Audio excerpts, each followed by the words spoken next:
Many thanks for watching. This is Breakfast Central. Now, the World Health Organization declared the COVID-19 outbreak a public health emergency of international concern on the 30th of January 2020, and later a pandemic on the 11th of March, still last year. Now, since then, the pandemic has brought about changes to every sphere of life as we know it. Now, from lockdowns to travel restrictions to dwindling economy, and not forgetting mutations and variants. Now, despite the presence of vaccines, it seems as though this COVID-19 pandemic is so far from being over, as new variants was alleged to have been identified in South Africa last week. Now, here's what the World Health Organization Director General Tedros Ghebreyesus had to say about the new variant. The world needs a new accord. Je suis heureux de vous souhaiter à toutes et à tous la bienvenue à cette deuxième session extraordinaire de l'Assemblée mondiale de la santé. Omicron's very emergence is another reminder that although many of us might think we're done with COVID-19, it's not done with us. The emergence of the highly mutated Omicron variant underlines just how perilous and precarious our situation is. Now is our moment to rise above this pandemic, to rise above the impulses of isolationism, to rise above rivalry, suspicion, and mistrust, to rise above nearsightedness of election cycles and media cycles. Well, you just heard from the World Health Organization Director General, that's Tedros Ghebreyesus, telling us that the COVID-19 is not yet over with us. But what and how does this mutation occur? Where was the Omicron variant first discovered? And how transmissible is it? To give us answers to these questions and more, we have Graham Codrington. He is a scenario planner and researcher, and he's joining us virtually from South Africa this morning. Many thanks for joining the program. Now, the pandemic has been out there for close to 2 years now. Let's first of all get your thoughts on the journey so far, especially with vaccinations. Thank you very much. I think unfortunately the journey from 2 years ago has been fairly predictable. This isn't the first coronavirus outbreak we've had. In fact, back to 100 years ago, we had at that stage the so-called Spanish flu, maybe better labeled as the 1919 flu. That went through 3 waves over 2 years. And then we've had SARS and MERS and others over the last 100 years. So we should really have expected, and I think the medical experts and epidemiology specialists all around the world told us early on that this was likely to be a disease that lasted at least 2 years with 3 or 4 waves if we didn't get a vaccine. The vaccinations are helping, of course, but I think we're pretty much where a lot of the scientists expected us to be, sadly. All right, Graham. Now, we've heard about mutations and variants over and over again since this pandemic started. Now, what is it actually, and how does this really occur? Is it as a result of perhaps lack of vaccination or slow and understanding of the virus itself?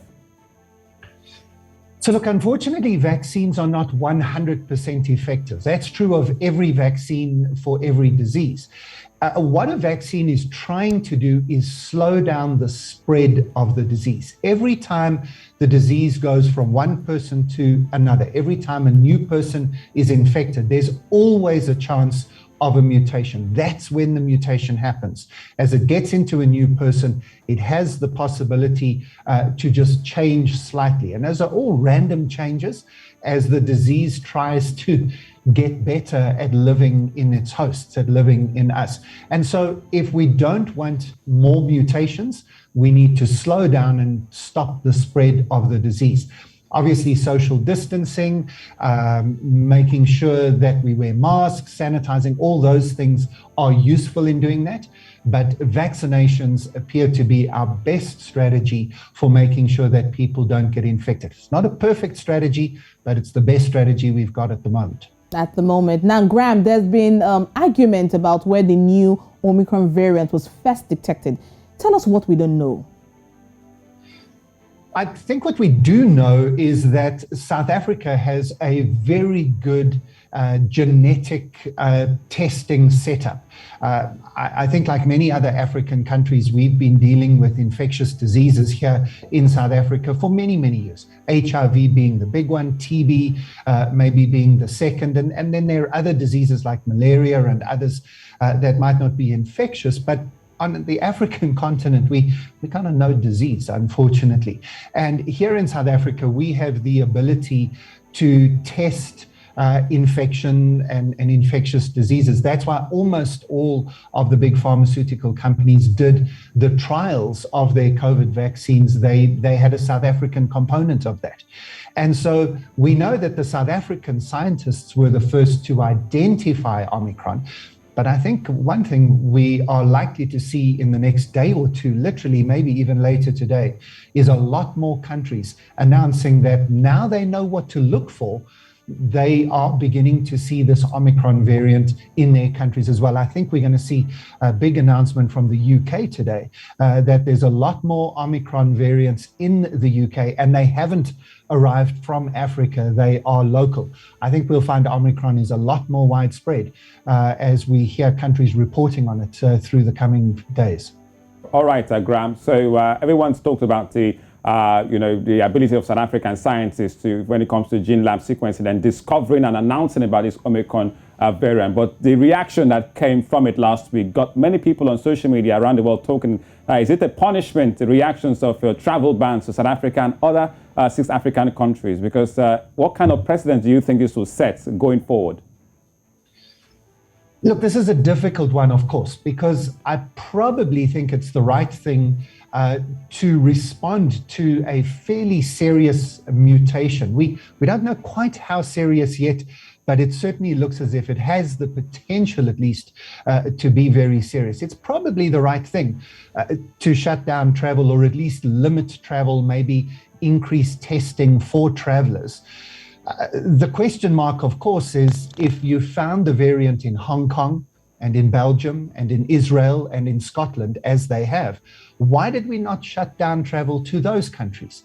And why were countries like Namibia, Malawi, and others, why were those countries targeted as well when there has been no variant in them?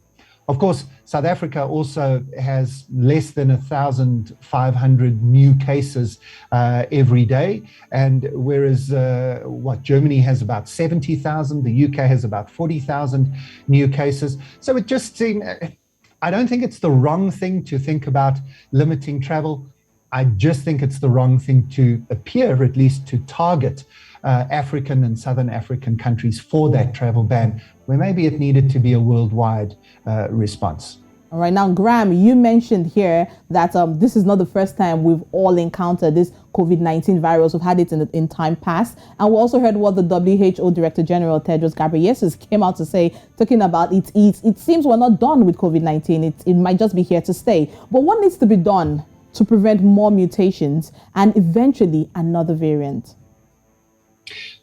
Sure. So, if we compare this to the flu, I know conspiracy theorists like to tell us that COVID is just like another flu. It isn't. It's worse than the flu. But if we compare it to the flu, we are able to recognize the symptoms of the flu in our body immediately. So we wake up in the morning and we're feeling rough, and you know that you shouldn't go to work. You're then able to go to your doctor and get medicine and then recover within a few days.